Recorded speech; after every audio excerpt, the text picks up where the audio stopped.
Josh Morris, are you there?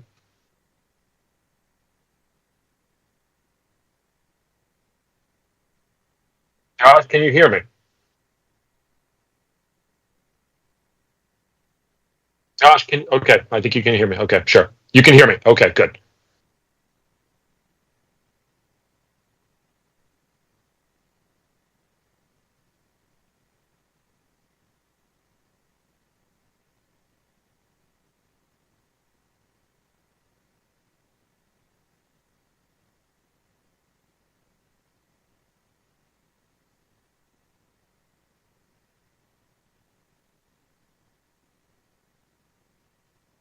I can't hear anything yet, so.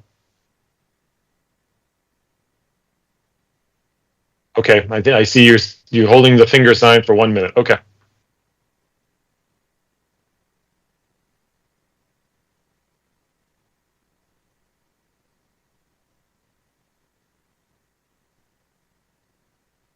Yeah, I can't hear anything yet. Okay.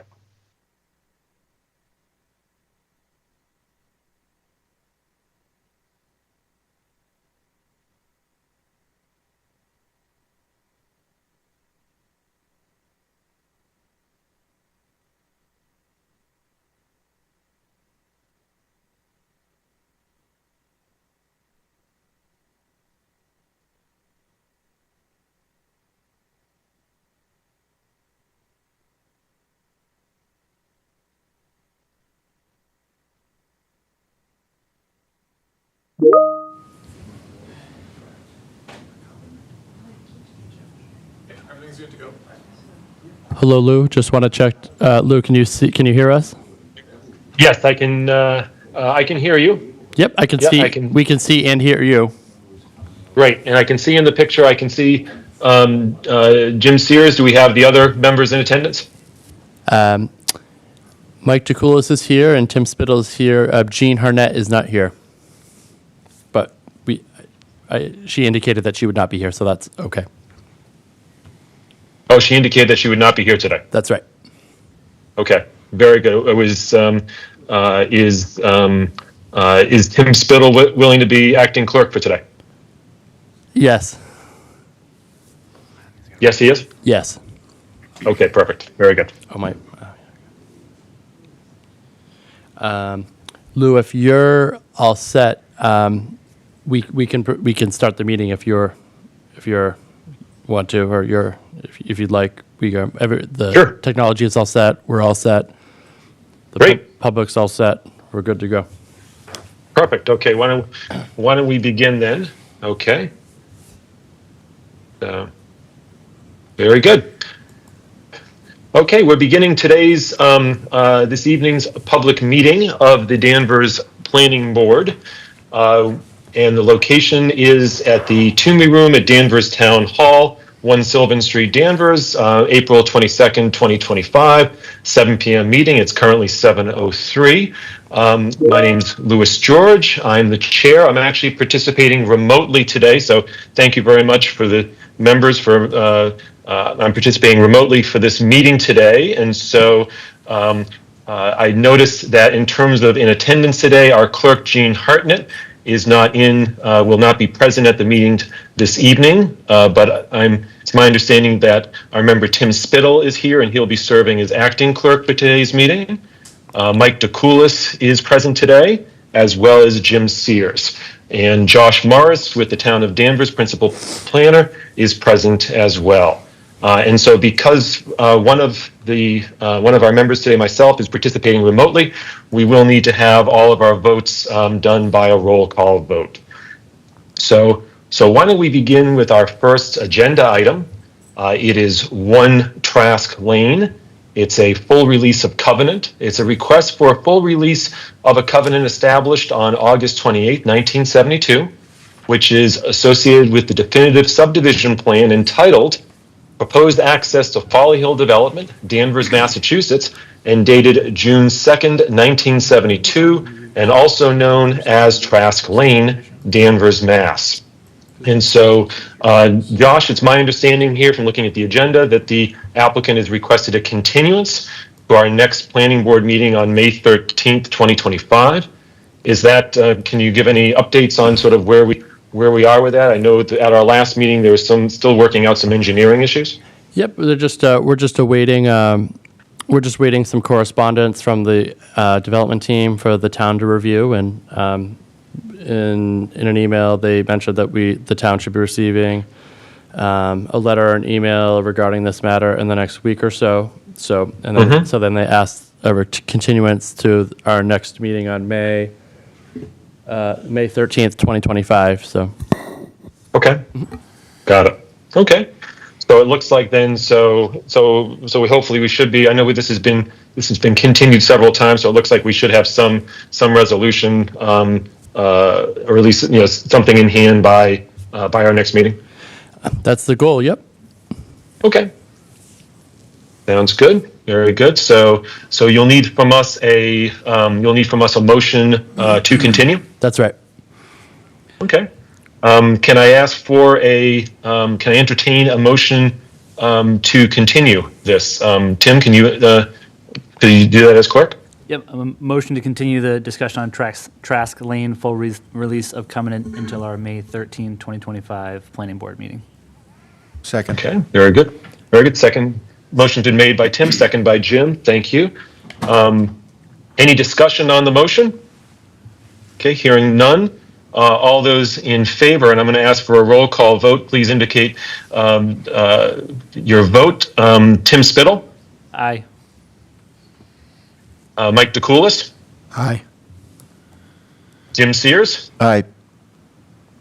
And I, Lou George, say aye to it. So the motion has passed. Okay, so we'll be continuing that to our next meeting of May 13th. Okay, our next agenda item then, agenda item 2, is a public hearing of 180 Endicott Street. It's a request for a special permit submitted by Jeff McGuire for property at 180 Endicott Street, map 63, lot 11, pursuant to section 30.5 and table 1. Table of allowable uses, quote, recreation / entertainment / sports facility, indoor, end quote, of the zoning bylaw. Said property is in the commercial 3, C3 zoning district. The applicant is proposing to utilize the existing building for indoor pickleball. So is the applicant present today? And if they can begin and identify themselves, and you can begin the presentation. And so just for your aware, we'll have the applicant go and present, then we'll entertain questions from members of the board. This is a public hearing, so we'll entertain any public questions or comments, and then we'll be back to the board. So is the applicant present and would like to introduce themselves? Yeah. Yes, and they are at the podium, and they will do so shortly. Perfect. Thank you very much. Take it away. Yes, so James McGuire here. Jeff is on the web call. But we're brothers, partners, and really excited about the Pickler facility, indoor pickleball space. We just opened one 30 minutes away in Burlington, and we're really excited about revitalizing the Bed Bath & Beyond, really getting that space back vibrant, bringing pickleball indoors so that we can get the sound down. We know that that's been a concern around multiple towns and cities. But you can see here on the plans, just kind of revitalizing that. I know we have Sean, our architect, on the call as well, so he would be great to answer any architectural questions. But basically, we've got a 11-court facility that's indoor. I think you guys have some of the mock-up there, or you may not. We can get that to you if you have it. Yep, we have it. I'll put it up. Okay. Yep, that's exactly it there. So we've got, I believe, 11 courts there. Just kind of all laid out there in the green. We've got some lounging kind of space, entrance, exit, a pro shop area where people can purchase pickleball apparel, product, just light snacks, bottled beverages. There's going to be no cooking food or anything like that in the facility. It's really a dedicated space for, folks who are interested in the game, folks who are beginners, who are kind of catching on to the pickleball trend, and those who are, very competitive in that sport. And it's something that, New England needs. Towns and cities, need to put it in. I think there's probably a few courts around the area. We're talking with Bill over here. He's aware of some in the area as well. But happy to answer any questions that you guys have about the operations, hours, things like that. Okay. Before we go into questions, if you don't mind briefly just sort of covering just a little bit sort of the operations and hours, and then also in terms of if since your architect's on the call, if they can actually go and provide some comment as well with respect to the architectural aspects. Sure, yeah. So hours of operations, and then Sean, I'll turn it over to you if you're on there. But hours of operations are going to be 6 a.m. to 11 p.m. And we'll be open 7 days a week, all throughout the year. So we'll be wintertime, we'll be summertime. People like to get outside. From what we've seen in the data that the company has as a corporation, a lot of people still play indoors throughout the summertime at these types of facilities. So, we're providing 72, 73-degree air-conditioned facilities in the summer, and then we're providing heated facilities, obviously, in the wintertime so that people can still exercise, play, and, enjoy the game. As far as like staffing operations, there'll be a general manager that will be on site, and then assistant manager potentially that will be on site, every day of the week. We'll have maybe 20 to 25 part-time and maybe some full-time staff that'll be managing that facility kind of around the clock, if you will. So right now we're getting great feedback from Maine, where we opened a facility right outside of Portland, and great feedback from the community in Burlington as well.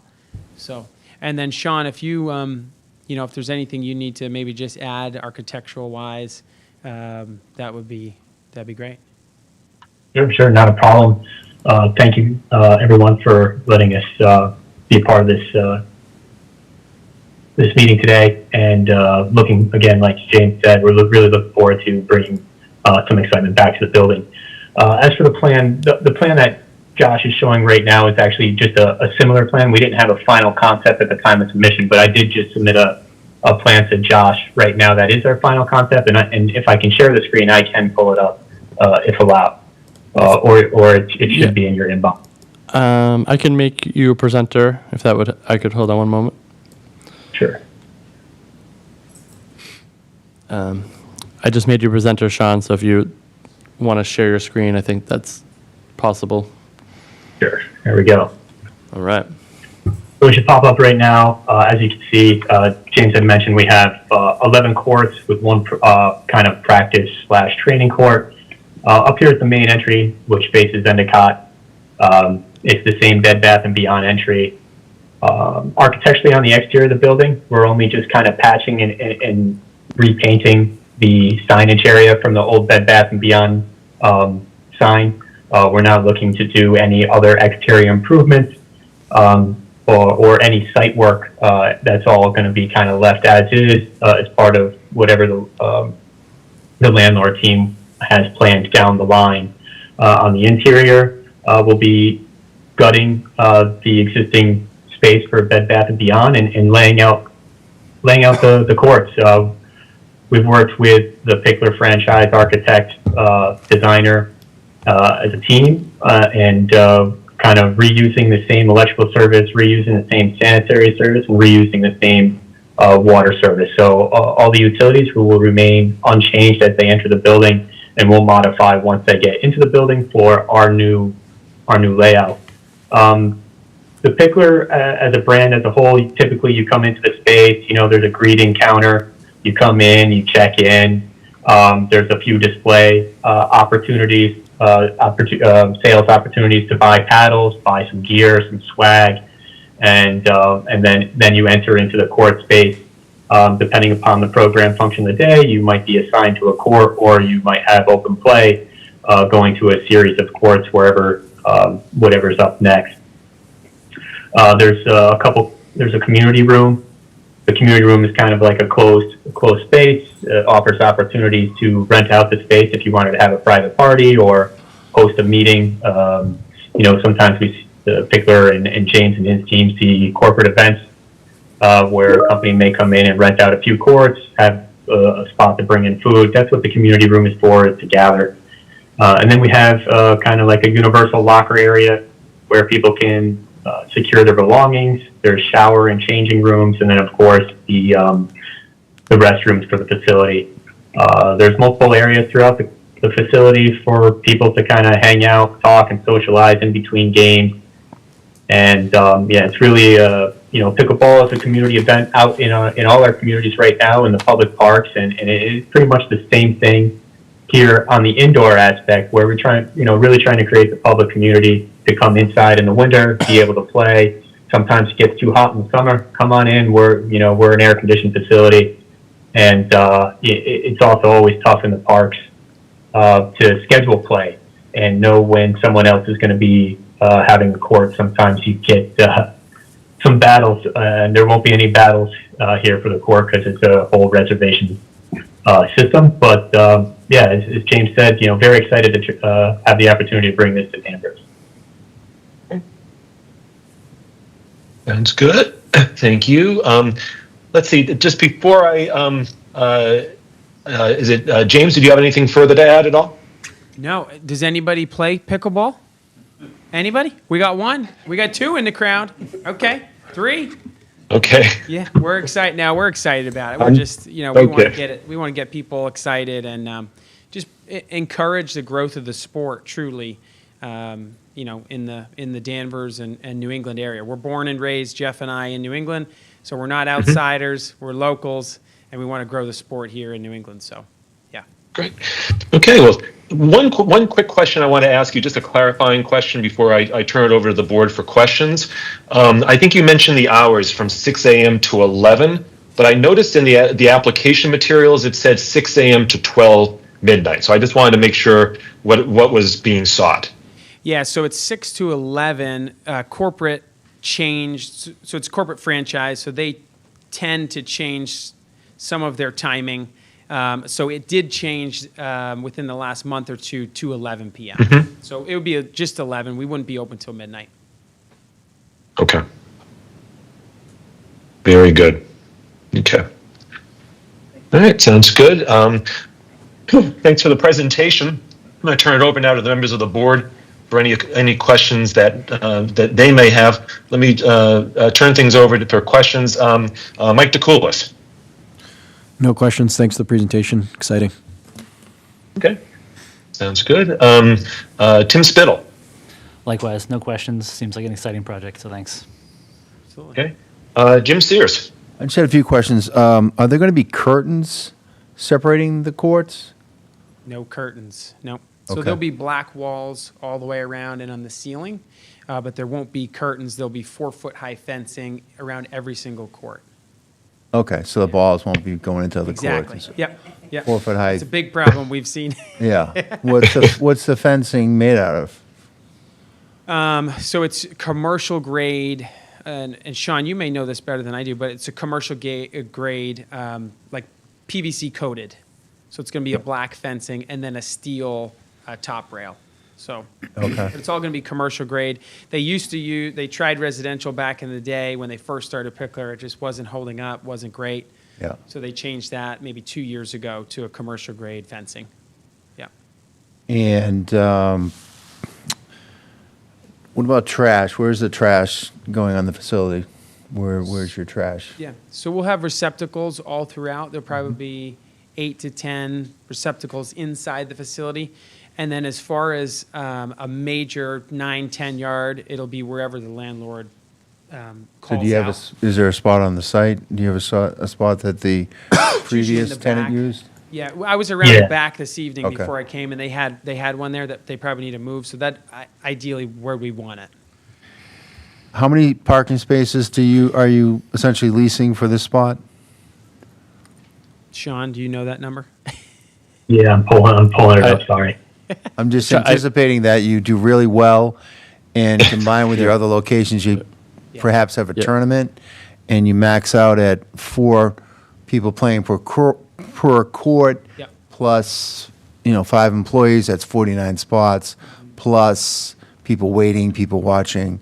So I'm just Yeah. wondering what your max Yeah. is for parking. So Sean, if you want, I could take it, but you could, and the documents that were submitted from the development team. Yeah, yeah. We're there's- looking at Yeah. Go ahead, Josh. No, Sean, you go. That's fine. You go. I was gonna say, we're looking at 93 parking spaces required, Okay. for the Pickler space. And then, on site, there's 261. Between the Pickler and the adjacent retail spaces, there's 150 spaces required by the zoning code, and with 261 provided, there's certainly plenty of parking. So if we do exceed, like you're saying, if there's a tournament or something like that, there is certainly sufficient parking to accommodate. And Okay. maybe just to add to that, if I can, we normally have staff park around the side or the back of whatever building we're in. They come through the back, use a little buzzer. We just Okay. like to make sure guests and members kind of have that front row spot. So And just as a practical, do you have like AEDs on site and medical devices? Because I can Yeah. imagine with a lot of Absolutely. people and older folks playing. yeah, that's a great point. So with pickleball, obviously, there's potential for injury, right? Just like any sport. So we've got dedicated stretching areas with foam rollers, stretching mats, bands. All of our instructors are CPR and AED certified. Right.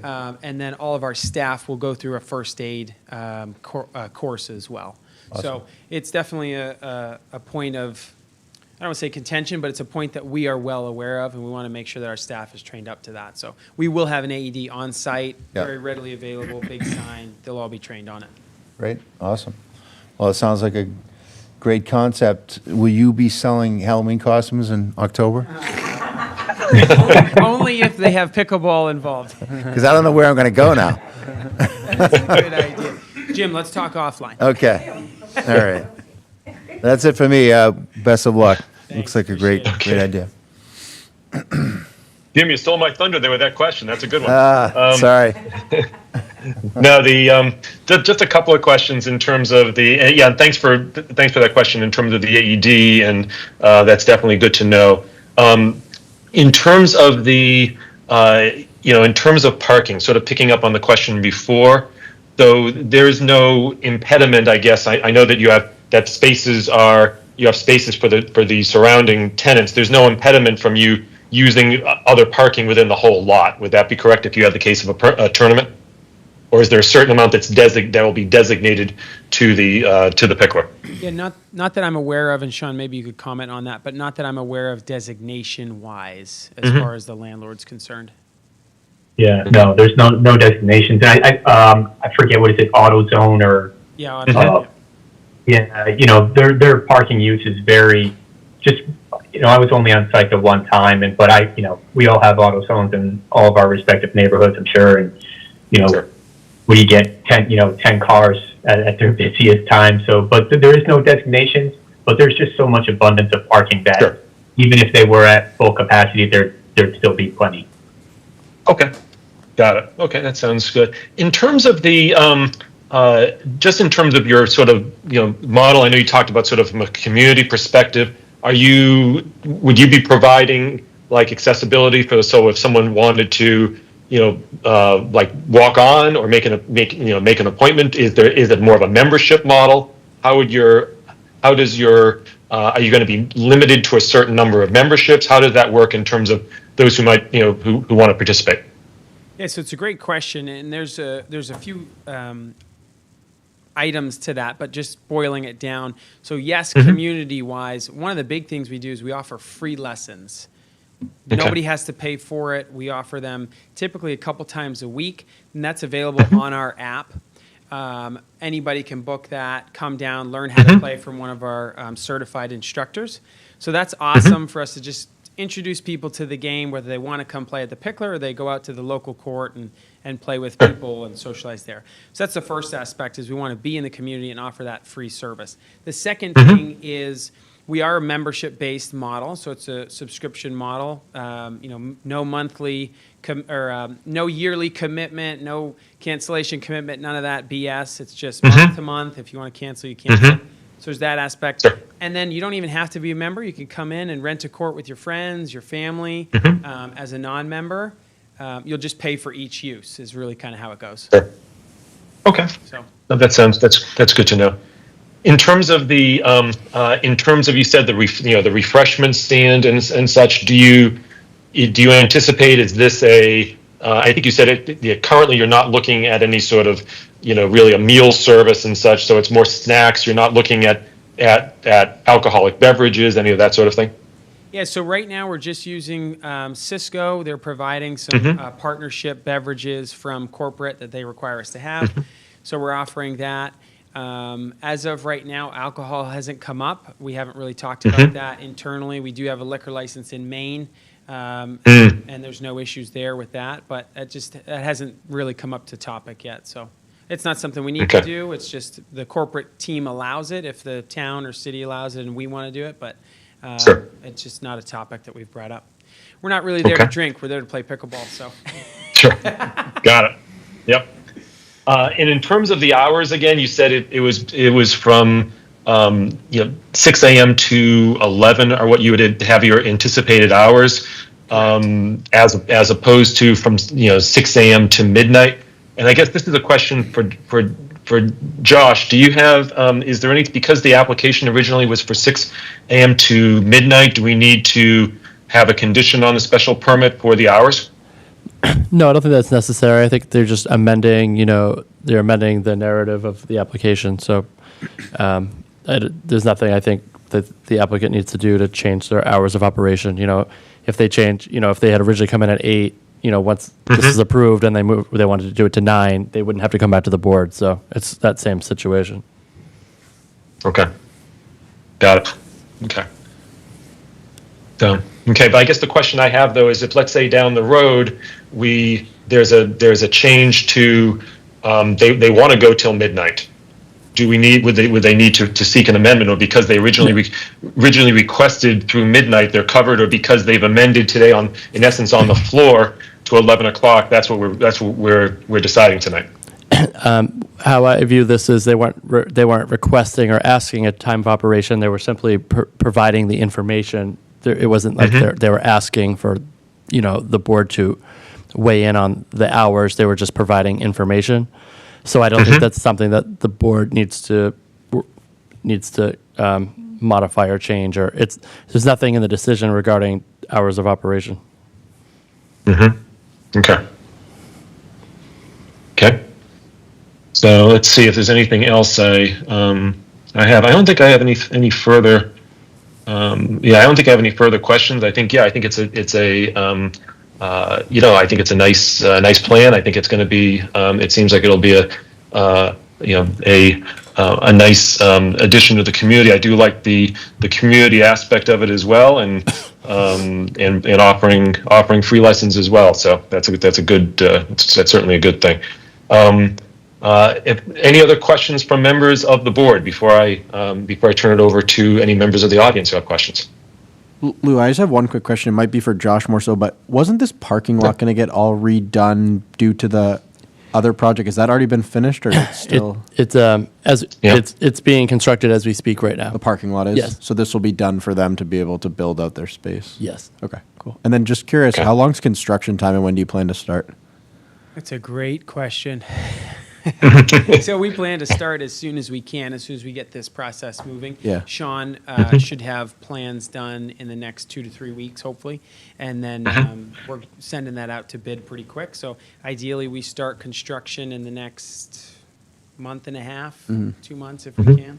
And we're looking at like a 3-month build time, 3 to 4 month build time. So we're hoping for Fall or so. Yeah, the fall, early fall. Sure. Thank you, appreciate it. Okay. Yeah, and just picking up on that last point, so that Mike raised in terms of construction and sort of construction sequencing. So how, in terms of the way construction is currently going with respect to the parking lot, will things be, will it be such so that it'll be a relatively seamless transition, or will there be a point when the pickleball, location is open, but parking lot's still under construction?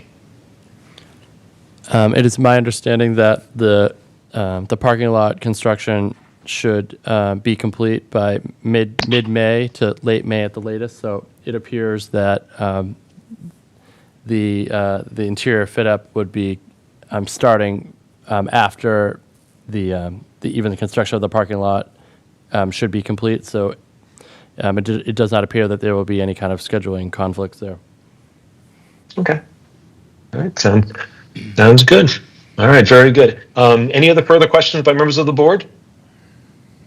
Okay. Well, hearing none, this is a public hearing. So if there's any members of the public who have questions for the applicant or comments, they can address them now. And please make sure to address any questions or comments to the chair.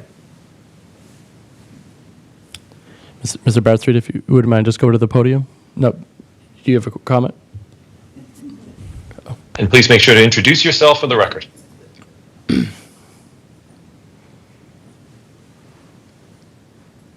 Bill Bradstreet, Town Meeting Member, Precinct 1. Ideal business, year-round. What more could the town or the business ask for?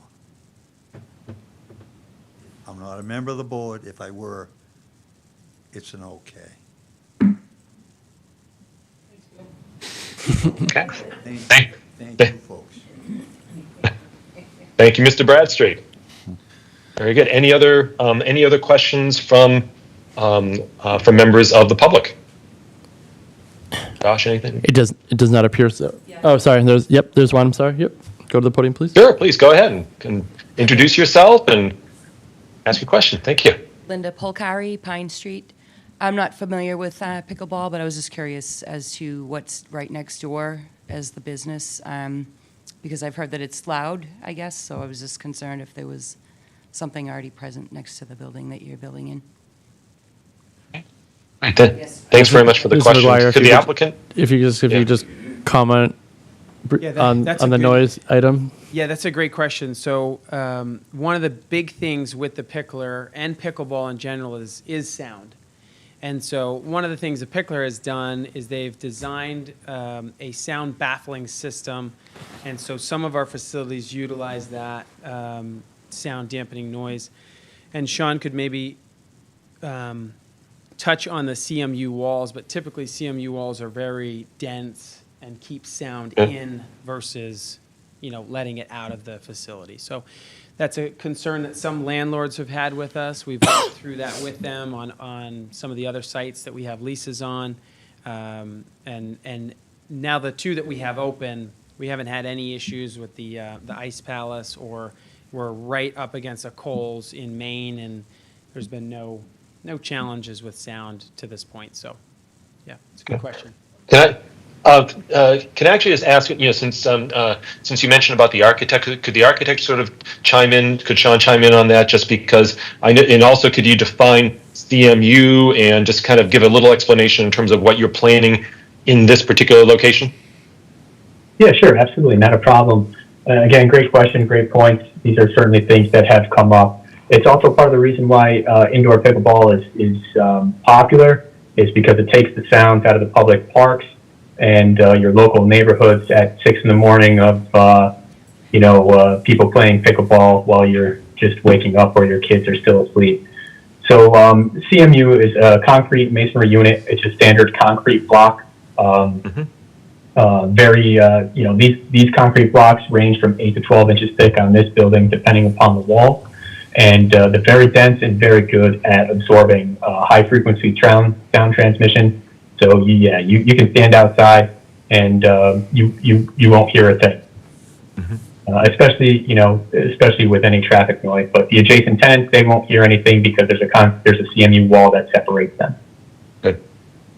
Okay. Great. Thank you very much for answering that, and thank you for that question as well. That was a good. That definitely is. We want to be mindful of the neighbors for sure. So very good. Any other questions from members of the public? Does that appear so, Lou, that there are no public comments at this time? Okay. Very good. I'm going to then come back to the board. Any further comments or questions by members of the board? Nope. Okay. Hearing none, I'd like to entertain a motion to close the public hearing. I make a motion to close Tim? the public hearing. Okay. Motion's been made by Tim to close the public hearing. Is there a second on that? Second. Okay, second by Mike DeCoulis. Okay, we'll do a roll call vote on that. Tim Spittle. Aye. Mike DeCoulis. Aye. Jim Sears. Aye. And Lou George, I say aye. Very good. That motion, the public hearing is closed. And so now we'll go to the main motion. We do have I believe you all have a decision, a site plan, a special permit decision here. And can I ask Tim Spittle as acting clerk to read the motion? Sure. Grant of special permit for 180 Endicott Street, date of application March 12th, 2025, date of hearing April 22nd, 2025, date of decision April 22nd, 2025. This is to certify that at a meeting of the Danvers Planning Board held on April 22nd, 2025, having been requested under Section 30.5 and Table 1, Table of Allowable Uses of the zoning bylaw for property located at 180 Endicott Street, Assessors Map 63, Lot 11, it was voted to approve the request submitted by Jeff McGuire for a special permit to allow, quote, recreation/entertainment/sports facility indoor, end quote, as shown on the following plans. Site plan entitled, quote, 152 Endicott Street, end quote, originally prepared by Allen and Major Associates Incorporated, redlined by C2 Design Group, dated April 11th, 2025, consisting of 3 sheets. Existing site plan entitled, quote, 180/82 Endicott Street, end quote, and redlined by C2 Design Group, dated February 26, 2025, consisting of 1 sheet. Floor plan entitled, quote, The Pickler, end quote, prepared by C2 Design Group, dated February 26, 2025, consisting of 2 sheets. The planning board grants a special permit pursuant to Section 30.5 of the zoning bylaw, quote, required findings for issuance of special permits, end quote, and finds all of the following criteria have been satisfied. 1, social, economic, or community needs which are served by the proposal. 2, traffic flow and safety, including parking and loading. 3, adequacy of utilities and other public services. 4, compatibility, typo, with size, scale, and design of other structures in the neighborhood. 5, impacts on the natural environment. And 6, potential fiscal impact, including impact on town services, tax base, and employment. Conditions of approval. The project is subject to the following conditions. 1, prior to issuance of a building permit, this special permit decision shall be recorded at the Southern Essex Registry of Deeds. 2, the applicant shall adhere to all the conditions and comments in the Danvers Engineering Division memorandum dated April 16th, 2025. 3, if there are any changes to the approved plans, the use, or the conditions on premises, planning staff will review. If deemed a major change by staff, the applicant will have to apply for a modification to application to the special permit. Any approval of this special permit shall lapse within 3 years from the grant thereof if construction has not begun by such date. Louis George, Chair. Great, thank you very much. A motion has been made. Is there a second on the special permit decision? Second. Second, was that Jim Sears or Mike? Yes, Jim. Thank you, Jim. Okay, second by Jim Sears. Let's do a roll call vote. Tim Spittle, Aye. Mike DeCoulis, Aye.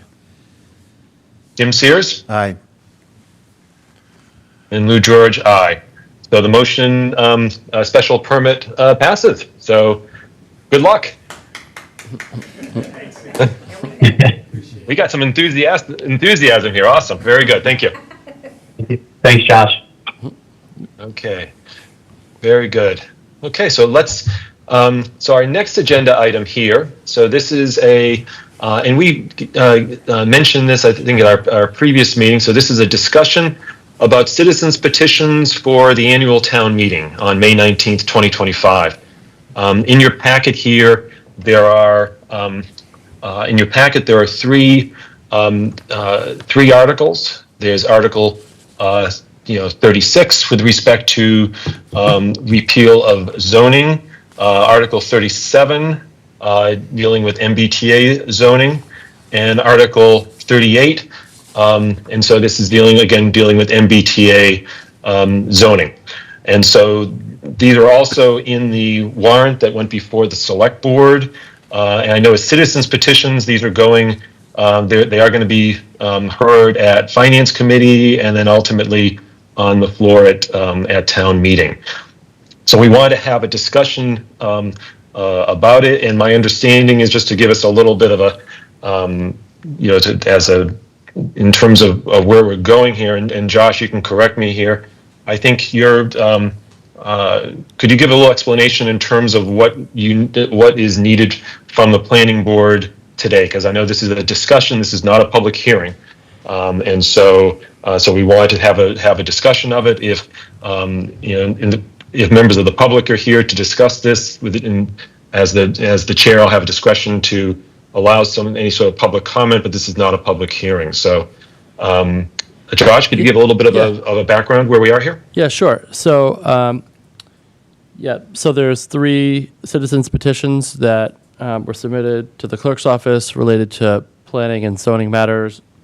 They are currently on the warrant, and in consultation with town council and our office, the planning office, we just thought as staff that it would be appropriate for the planning board to have a discussion on the citizens petitions and then to make a favorable or an unfavorable kind of vote on each individual citizens petition, because it is going to town meeting.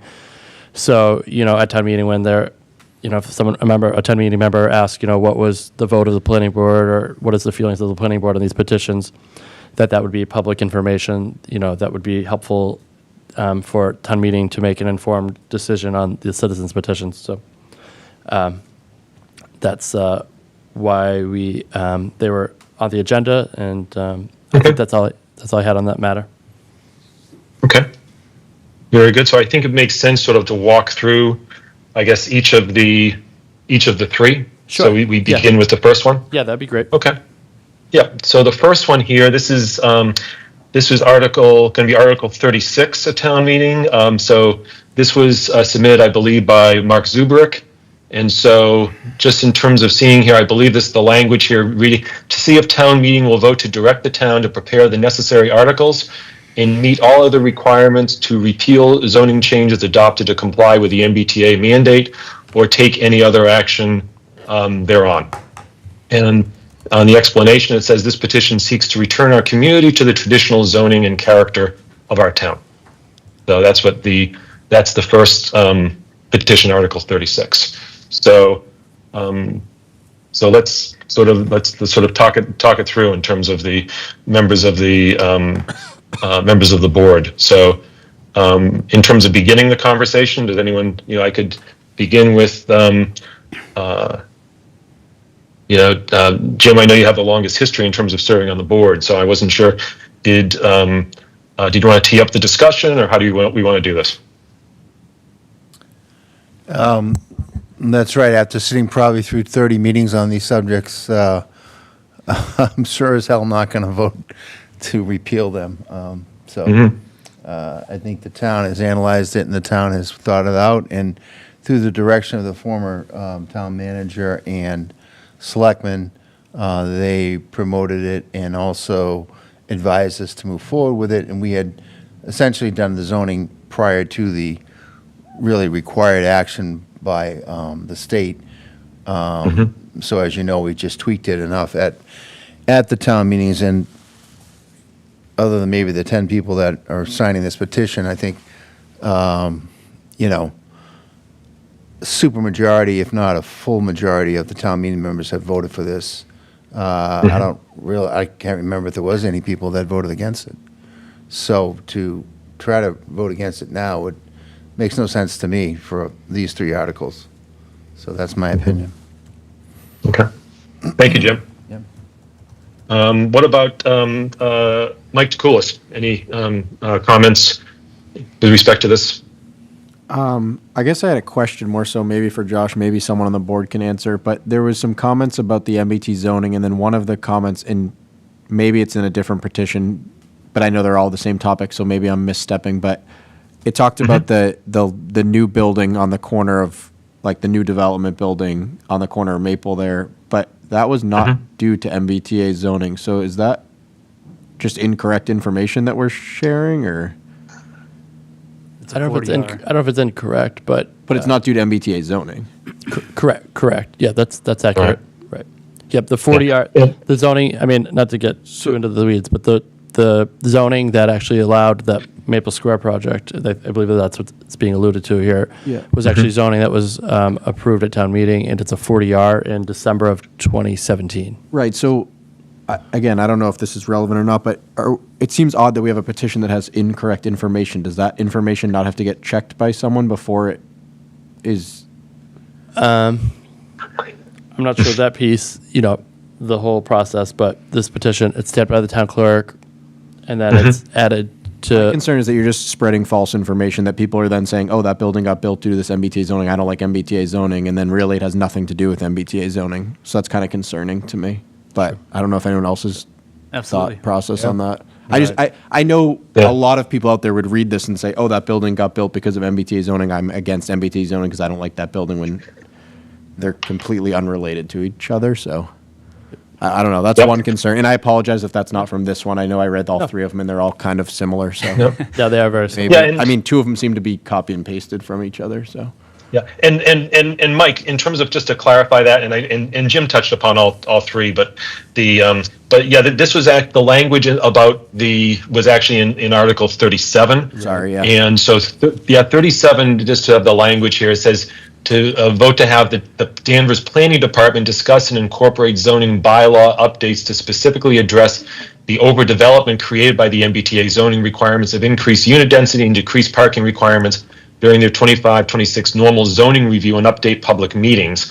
And the explanation states in part, the MBTA zoning updates allow 14/16/24 units per acre with less parking requirements. This zoning is exemplified by the 4-story complex at the corner of Hobart and Maple Streets. Right. They would allow up to 36 units per acre on High Street from downtown Danvers to Route 128. Yeah, so that's incorrect, obviously. And then has there been anything there's nothing that's been built yet due to MBTA zoning, right? We've had things that have gone through approvals, but nothing's been actually built, right? So to say it's overdevelopment is an incorrect statement. Is that true? Yeah. Josh, question for I mean, in terms of construction, the Maple Square project's the only mixed-use project that's been built since. And then I know the other. And that was based on an overlay in 2017, wasn't it? Wasn't that based on original? That's the 40. That's the 40. That was the 40R. And I know some of the other ones we've looked at lately have been the Danvers Hardware one, the old Murphy's Flea Market, and then obviously the one we did the other day near the Verizon building. Correct. Are any of those MBTA zoning associated, or are those all special permits, so they're not? Well, those were all. So what kind of gets kind of more. Right. Were those approved? Were those allowed due to the change in the MBT zoning, or were those allowed without the change? The downtown zoning was February 10th, 2020. Yep. And when in order to comply with the MBTA zoning, we had to tweak the density Okay. table. But I don't believe that, and even that, the 61 High Street project that was approved recently, or the last meeting, they didn't even go ask for a special permit for the density. Right. So then the other projects that you referred to at the Danvers Hardware and at 17 Elm, they were approved under the downtown zoning, but I don't believe that any tweaks in the table allowed them to have. They would have, whether the MBTA regulations were in place or not. I believe that all of those projects from the town of Danvers zoning, all those projects would have been allowed to be applied for and then approved by the planning board. Okay, so I don't know if I'm going down a rabbit's hole, Right. if it matters or not, but I just think that the information should probably be correct in the petitions to not falsify information about things that aren't true. So that's my comment, I guess, really. But other than Okay. that, no other comments. Are we going to Okay. hear from anybody on these, or no? Okay. All This is a discussion, so we're having a discussion amongst the board. It's not a public hearing, so this is not, so we can certainly, but if there are members of the public who do wish to address this, I'd be willing to accept some limited public comment with respect to that, because we are discussing it. Okay. Thank Interesting. you. I'm all set. Hear what people have to say. But Okay, great, are they thank you. asking us to pass on a recommendation? I guess we as staff are. We'd It was- for the It was record. through town council. Yeah. Yeah. We would like the board to weigh in or make an official. Yeah, typically, that's what we would do. Right. Prior to a town meeting. Right. Yeah. These aren't zoning amendments. They're simply, well, at least the first two are resolutions, but. Yep. And then and just so I have it as well in terms of the last item as well, because I know it was touched upon, was this is Article 38, which is MBTA zoning. It was submitted by Jim Morose, and this was to see if the town will vote to rescind the 3A MBTA zoning changes made by prior approved warrant articles. And this includes warrant articles 8 and 9 of the February 5th, 2024 special town meeting, warrant articles 6, 7, 8, 9, 10, 11, 12 of the November 15th, 2021 special town meeting, and then warrant article 5 of the February 10th, 2020 special town meeting. So this is a full repeal, but it's my understanding that, and Josh is in the truth through town council, and I think even the proponents of this were not understand that this is, in order to do this full rescission, they would need to go through a much lengthier process in terms of they would have to go through the public hearing process like we would for any other zoning article. Yeah, that's correct. 38's the closest one of the three to kind of what I would call a standard or typical like zoning amendment. And because no legal ad, was sent to the paper or, sent to the surrounding towns, and our board never had a public hearing on it. It's officially because the procedural process didn't properly occur, that officially can't happen because of that. The process never happened. The process never happened. So It won't even make the warrant. it's on the warrant, but there's essentially nothing that it can't. But it may not make the warrant the final version, is what you're saying, because it's not legally Right. presented. Sure. Yeah. So Although it's it'll- my understanding through, yeah. Go ahead, Jim, sorry. But that happens, Right. where oftentimes where we have articles and they never make it. Right. Either at this level or selectman level. Yeah. And just in terms of timing, I believe that the Articles 36 and 37 were filed with the town clerk on March 21st, which was the last day prior to the closing of the warrant. And Article 38 was submitted on March the 19th. Yep. So just in that just kind of under the wire. Okay. Tim, I think we've already I've talked to asked Jim and Mike in terms of their thoughts. Tim, do you have any thoughts in terms of these articles? Yeah, I have a lot of thoughts, and I unfortunately prepared a little bit too much for what this is because no one's here who actually submitted these. But I'm not going to let good work go to waste. So you're going to hear a few too many thoughts from me. Yeah, So please go ahead. I'm actually quite excited to see a citizens petition because I think that's a really awesome way for sort of citizens to participate. You know, that's democracy, right? This is exciting. At the same time, the entire process that put these zoning bylaws into place was also extremely thorough and democratic. Years of planning, broad public input, approved by a supermajority multiple times in town meeting. So the bar is very, very high to say I want to rescind all of that because I don't like it. So if we're going to revisit settled law, I think we need to hear what went wrong or what's changed and hear a very viable alternative instead of handwritten notes in one paragraph that have falsehoods in them. I also think that we've heard these same people and these same arguments multiple times, and it sometimes feels a little sort of not satisfactory to me when we hear comments from the public and we don't get to sort of like say, here's what I think about what you say, then we just go and vote. And so maybe you don't feel like you're heard. So I thought it might be helpful to explain to all the people who submitted petitions here today, who couldn't be bothered to show up, that like what are the guiding principles I see about how we make decisions about density in particular.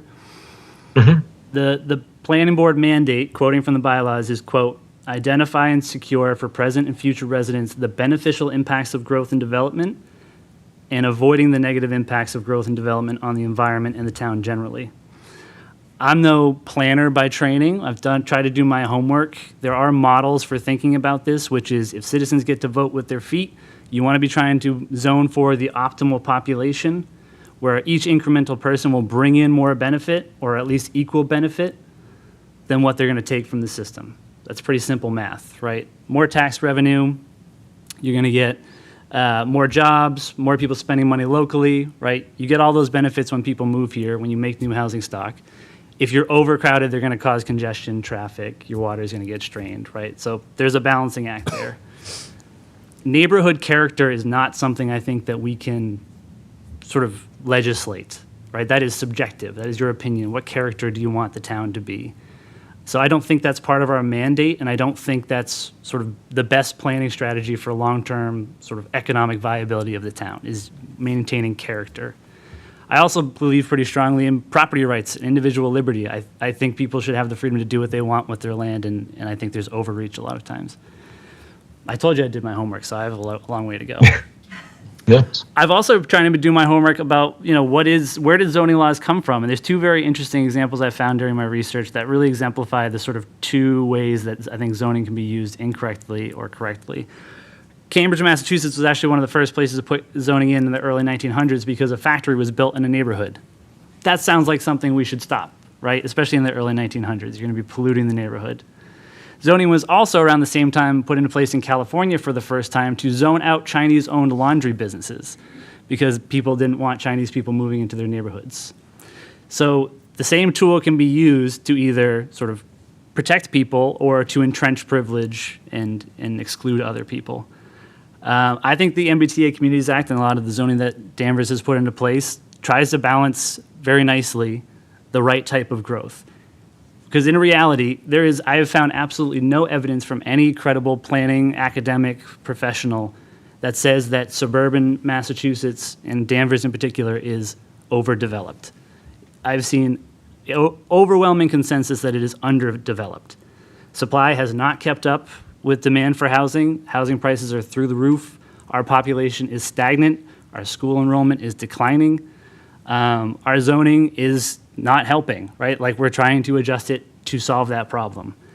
So yeah, for all those reasons, obviously I didn't support this and it doesn't sound like we do in the first place. But I also was a little, just kind of wanted to make the point of when we hear these sort of arguments from people of, well, we don't want this, or we want to go back, or we don't want to change. It's like the economic reality is here, right? Like we have to address that, manage, and our responsibility is to manage the future of the town, not just what people want it to be from the past.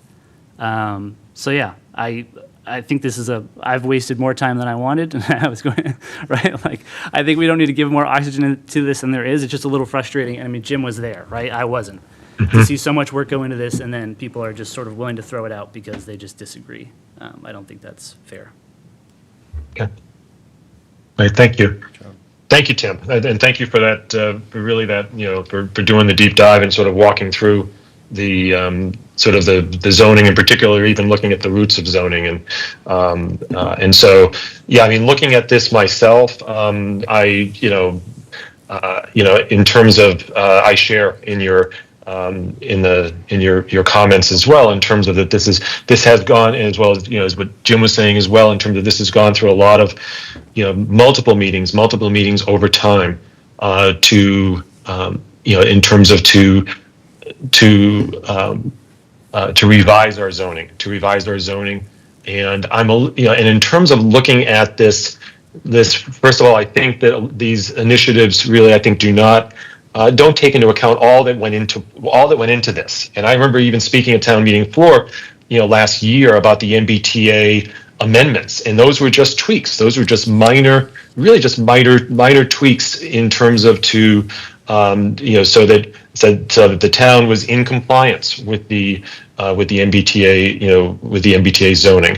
And so, but I think that also what it provided, and I think what the zoning that did all that went into it before too, is has a good purpose in terms of providing additional needed housing, additional really viability for the square. I mean, I think the time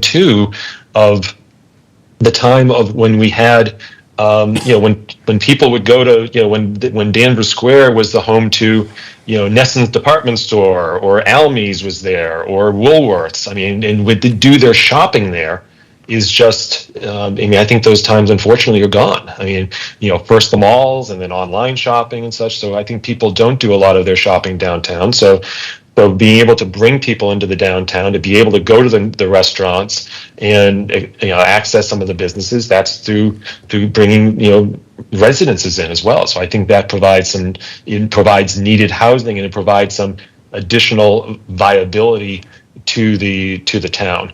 And so and again, a lot went into this as well. And I think that site where Maple Square is, I think that a lot of this is these petitions are really based on an inaccurate premise, and really a false premise that what we had, that there's overdevelopment, and well, that there isn't, and that Maple Square was the cause of this, and it wasn't. It was Maple Square was done through an earlier overlay, which is frankly replacing the site of a factory. And something that I point out, I mean, I grew up in Danvers. I was born and raised, and Danvers is I know that that there are definitely parts of town were less developed than they are now, but I also grew up on Water Street, very close to a leather tannery. So there was industry in town. There were commercial activities in town. There was factory next to a very close. I lived a fifth of a mile away from a leather tannery. And so that's something luckily that doesn't exist anymore. And then, but also in terms of the additional housing, bringing additional housing, and I think is a good thing, and done in a thoughtful manner. I think this was done very thoughtfully after a lot of meetings, a lot of discussion, a lot of input from the community, and received nearly universal support at town meeting at the time it was done. So again, I would also not be in favor of these proposals. So any further comments from from members of the board on this? Okay. This is not a public hearing, but if there are any members of the public who would like to, as the discretion of the chair, I'll allow some public comment if there's any members of the public who wish to speak on these petitions. They can come to the podium. Josh, do we have any members of the public who'd like to speak on this? Yes. Yeah, that's fine. And please make sure to direct any comments to through the chair, and please identify yourself. Mr. George. Thank you. It's Karen Nastic from 15 Loxley Road, 40 years Yes. here. Good evening. Hi. Somebody made a comment that from 36 units per acre from High Street down to 128 is what we're looking at? That's currently what's in the zoning bylaw as we speak right now. We're not tonight, or we're not proposing to change. We're not proposing any zoning changes or amendments Okay, tonight. but that's an awful lot of building, potentially, legally. And the second thing is, I saw it there, when I came to do the vote, I knew how tall my house was, and it was 32 feet or so. It's a 4-level, but most of it's underground. 35 feet, and now it was explained to me in the thing could be 3 or 4 stories. Well, a 4-story building looks a lot different than a 3-story building. So I also had been going through town looking at the impact of how these tall structures look. I happened to have taken a picture from the front seat of my car, and there were 3 girls, and I have it with me, but I turned my phone off because I had that incident. 3 girls coming across the street, and then as soon as they hit the shadow of the building on the left, you couldn't see them. They were like melted in with everything else. Unless they were moving, you couldn't see them. My concern is, as people age and you're downtown in the middle of town, you'd walk through downtown Beverly with the 4-story buildings down, halfway down. Those streets are dark.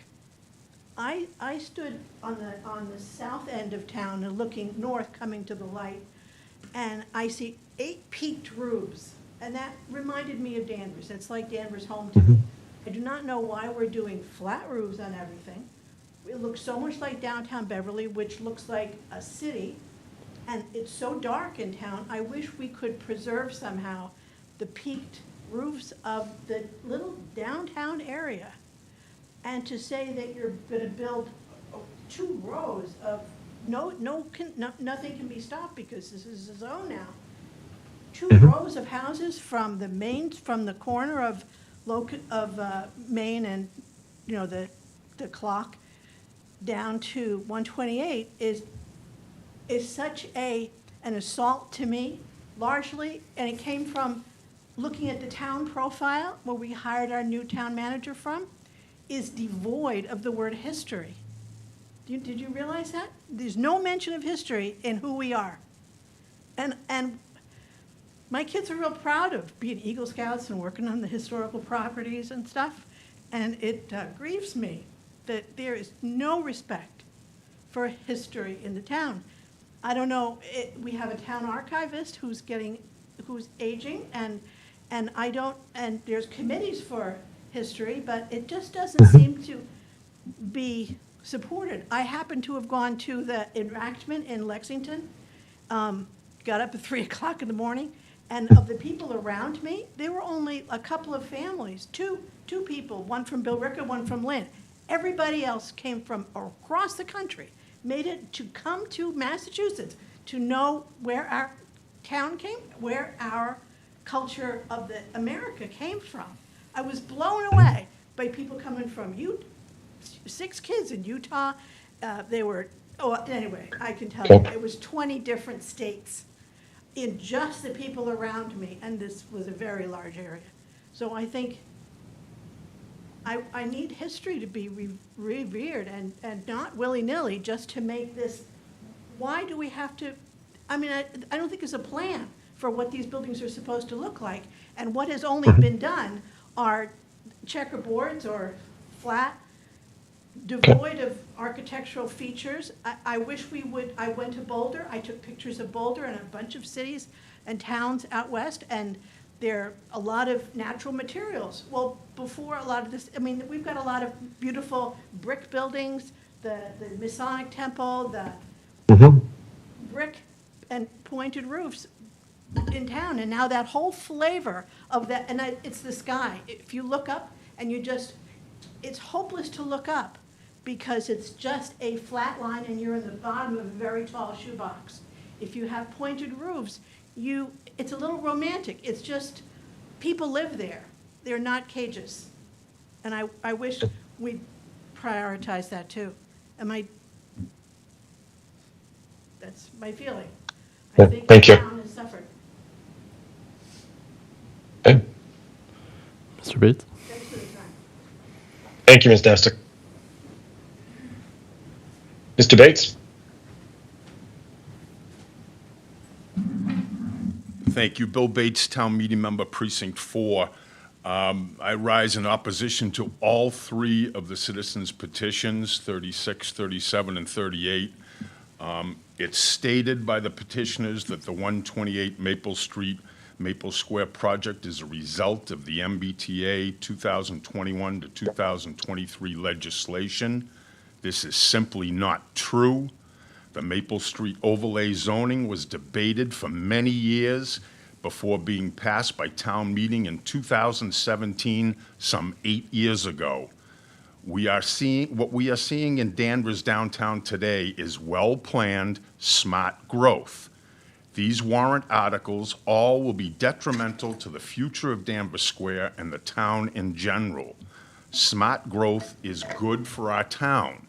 Now, I certainly agree with the lady that spoke before me that we can do this with, with character.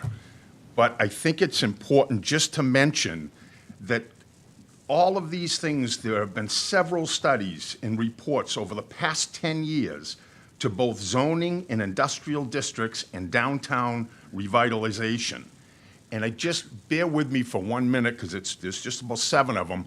But these reports included Danvers zoning bylaw and recommendations, 2006, Danvers mixed use industrial 1 study, 2009, the Danvers Maple Street Industrial 1 District Action Plan, 2015, Downtown Danvers Parking Study, 2015, Danvers Bicycle Network and Pedestrian Priority Plan, 2015, Maple Street I-1 Area Planning Placemaking Adult and Vision Plan, 2017, Maple Street 1 Area Draft Zoning Code Design Standards, 2017, Downtown Area Traffic Management Report, 2017, and lastly, a downtown wayfinding project in 2017. I've been a town meeting member for almost 30 years. We worked on the downtown zoning for over 10 years to get with what we ended up with. And for people to make comments that are inaccurate, put them in writing, and say that it is the MBTA's zoning is unacceptable. And I hope that will come through. We need smart growth. We need to do it well. This board, the planning board, worked so hard over the years to do this. And I really respect it. And I'm like Tim, I wasted too much time on this today. And the petitioners aren't even here. Well, we'll see them at FinCom because we'll be there. But thank you for the planning board taking it up tonight. Great. Thank you, Mr. Bates. Any further questions or comments from members of the public?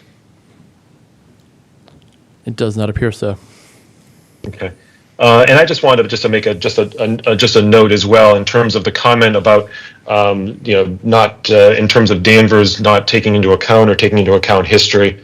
And I just wanted to make a point that we do have people in our town who are concerned about history. Just as a point of personal privilege, I serve as a member. In addition to serving on the planning board, I also serve on the Preservation Commission.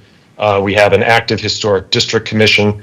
And also, I'm also involved in the Danvers Historical Society. So we do have, we do have people in the town. We are all cognizant of the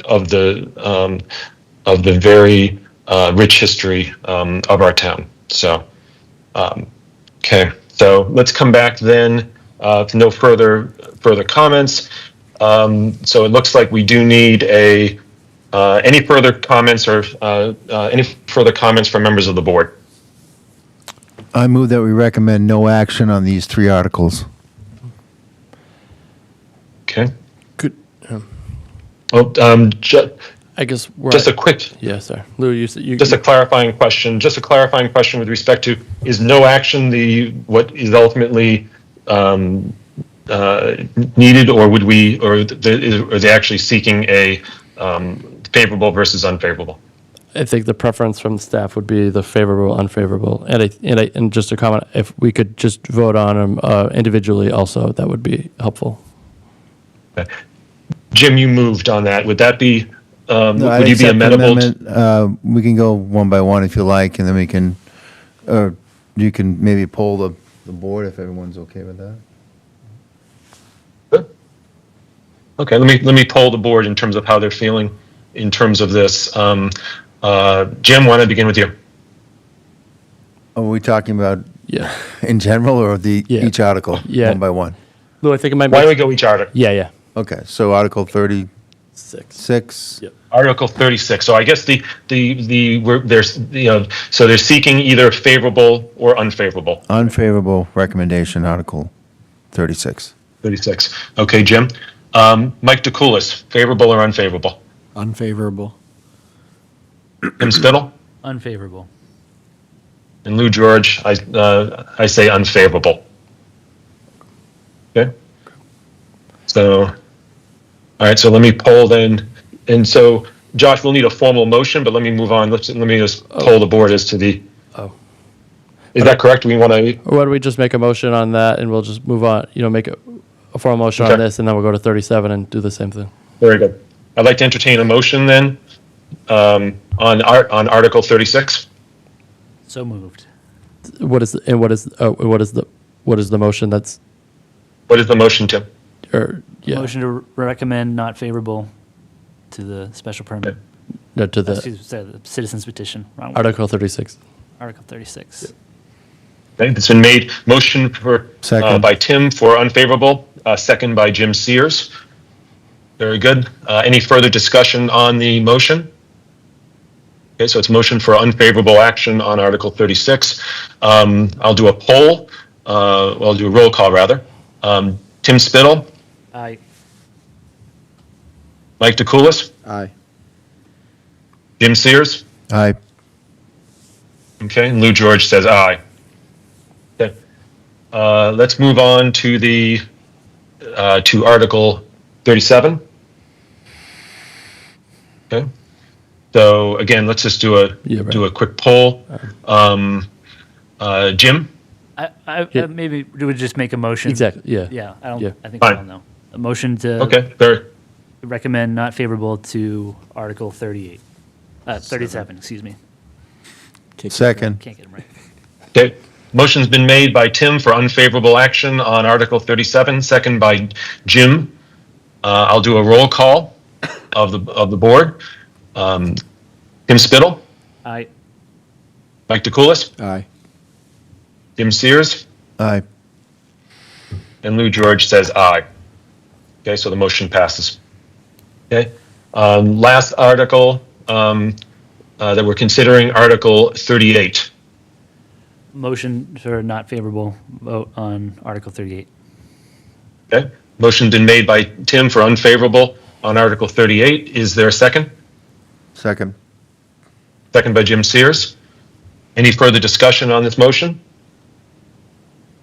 Hearing none, I'll poll I'll do a roll call. Tim Spittle, Aye. Mike DeCoulis, Aye. Jim Sears, Aye. and Lou George said aye. Okay, so we have three unfavorable recommendations from the board.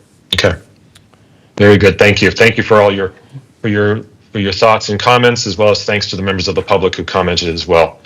And so, just where we stand now, Josh, anything we are going. This now goes before FinCom. Will there be a formal transmittal to FinCom? What exactly will they be receiving from us? Yeah, if that's requested, or if I'll do what's required in the office, I'll ask what needs to happen in terms of the process. But I'll make sure that whatever is needed from other committees and on this item that will be shared, the motions and what was the vote, and then just the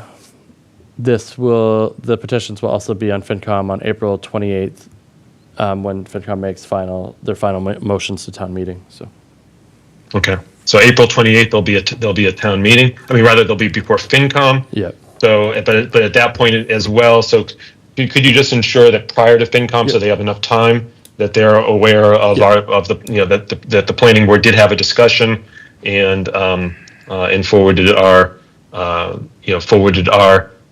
motions on our unfavorable recommendations. Yes.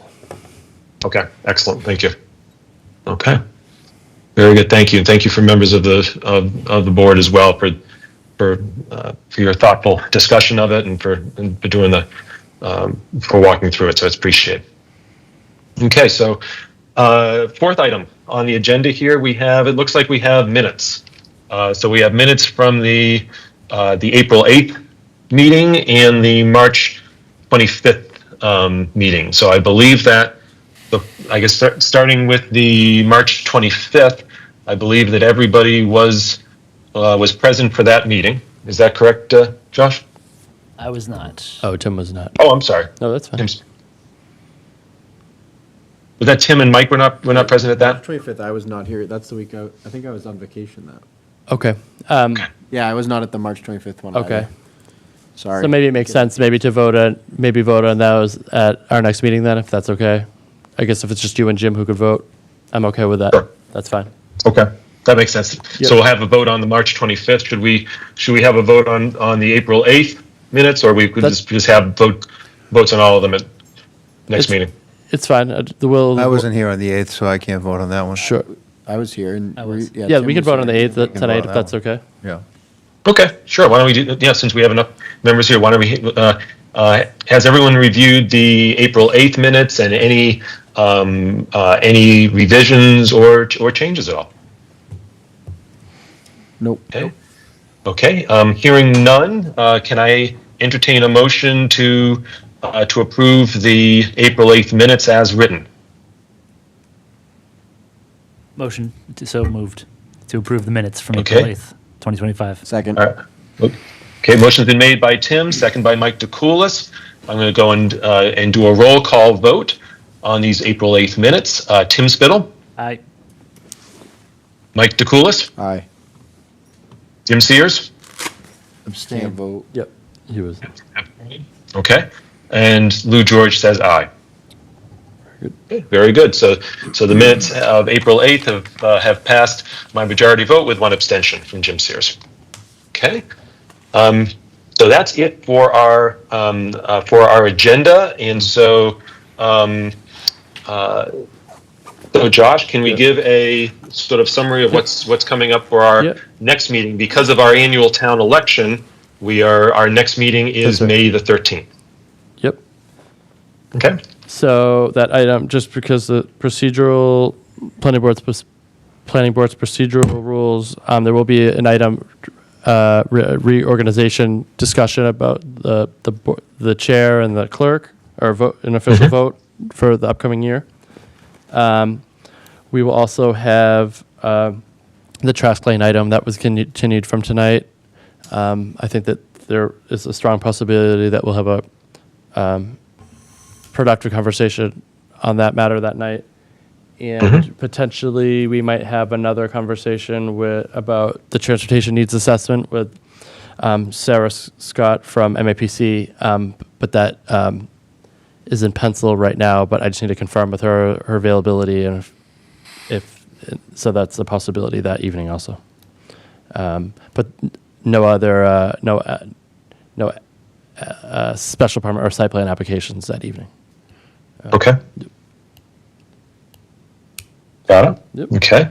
Everybody planned to be there at at our. What's that? Yeah, that's a good question. Thanks for bringing that up, Lou. Okay. Everybody planned to be at our meeting on May the 13th. Sorry. 13th. Sorry. No, that's fine. I got it in front of me. That's why. Yep. Okay. It sounds like Lou. Everyone. Yep. Yes. Yep. Great. And I'll be there. I'll be there in person as well. So thank you very much for for bearing with me today doing this remotely. But I'll be there in person. And I think everybody should be there in person. It appears that way, yes. Perfect. Okay. Great. Sounds good. All right. Anything further from members of the board? Just, can we get an update on the paving at the mall? It's getting, now that it's springtime, it's really bad over there. I mean, sort of what was discussed at Last week or 2 weeks, Two- last meeting, 2 weeks last ago. meeting. Yeah. You know, they're scheduled to pave that, the entrance exit main drives from Endicott into the mall. That for certainly is happening, and it's going to happen in May.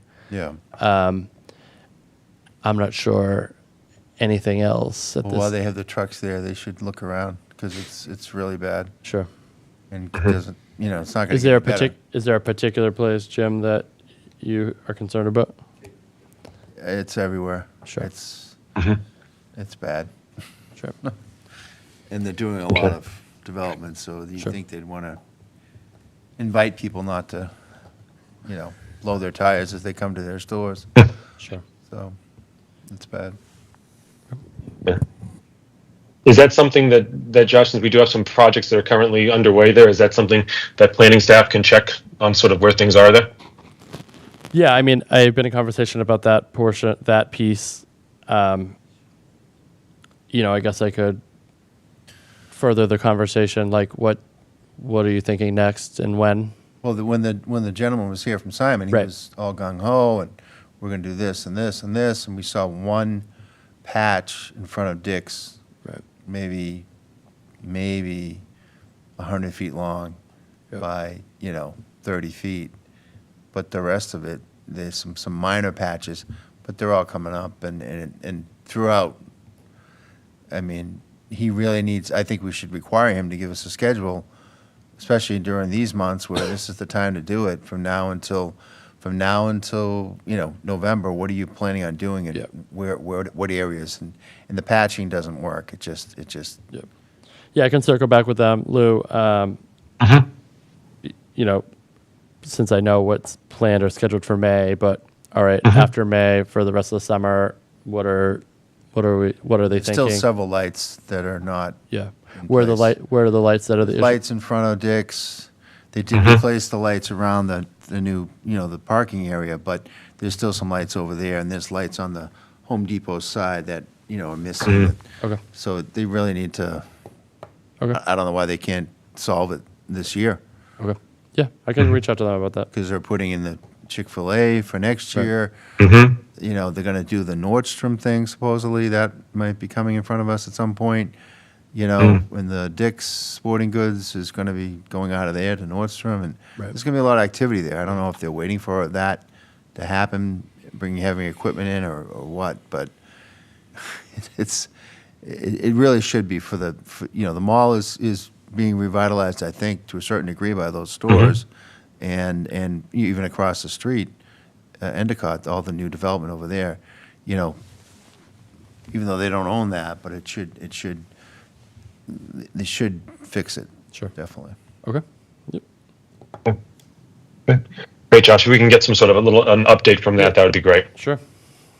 Maybe Okay. require them to do things by a deadline, or we hold up certain permits, or you gotta give some type of deadlines, because it just keeps getting pushed out. Sure. Okay. All right, good. Thank you. Anything further from any other members? Okay. Lou, Josh, there's a question or comment from the public. Are you open to entertaining that at this time, or what are your thoughts? yes. Okay. Yep, go ahead and please Hi, Mr. state your name and Karen Nastic, Mr. George. I really appreciate that you're serving on the historical committees. I just woke up when I saw the new apartment complex go in, and I was told, spent a day down here, was suggested learning about a lot of stuff. So I found out that all these boards that we have, the power rests in the select board. who everything sort of is the power in town there and the town manager.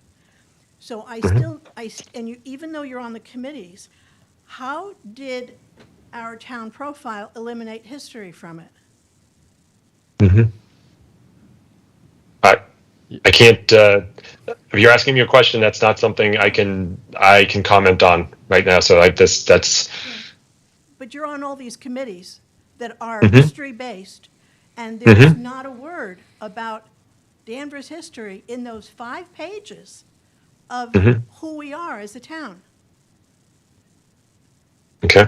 Please, I don't know how we can get rid of that, because I think we're pretty defined by, if we look back at making the police station look like the Rebecca Nurse House, we appreciate, the town appreciates history.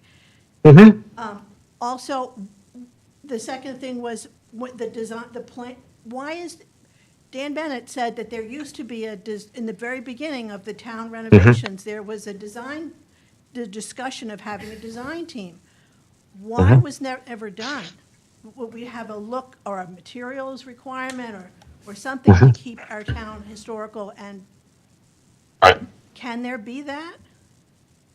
I would like to serve on it if we can initiate that, because now you're saying we're thinking about the whole corridor down to 128, and and is the plan to make 3 or 4 story buildings all the way down with no idea of what they're going to look like? It's Lou, would you like to comment or me comment or? I'll ask Josh Morris to comment on that. No, I mean, from a zoning perspective, I mean, depending on the parcel or the particular, property, there's potential opportunities to redevelop all of those I think we're referring to as High Street, all the way down to 128. I mean, there is an opportunity, they don't necessarily have to be right on the property line. They could be 10 or 20 feet from the property line. But yes, from a zoning perspective, and based on density and based on how much parking they need or required, there is a possibility that, yes, they could be built 35 feet, 45 feet. Yeah. So wouldn't you like to have some control about how the town looks? I mean, there is a decent amount of, I think, in the section 18 of the downtown zoning, there is, and in addition to the zoning regulations, there's probably almost 50 pages plus of, I think what you're referring to is kind of design criteria. It's design standards. It's probably one of the most robust kind of design zoning language I honestly have ever seen in like a town or a community, to be honest. It's actually very significant. I guess that's a subjective comment, but. Okay, thank you for your comment. But we know if there's going to be a limit, a high limit, there isn't a builder that's going to recommend doing anything shorter than that. No, I wouldn't say that necessarily, to be honest. Our most recent meeting Yeah. 2 weeks ago, they actually were below the limit. They were below the height limit.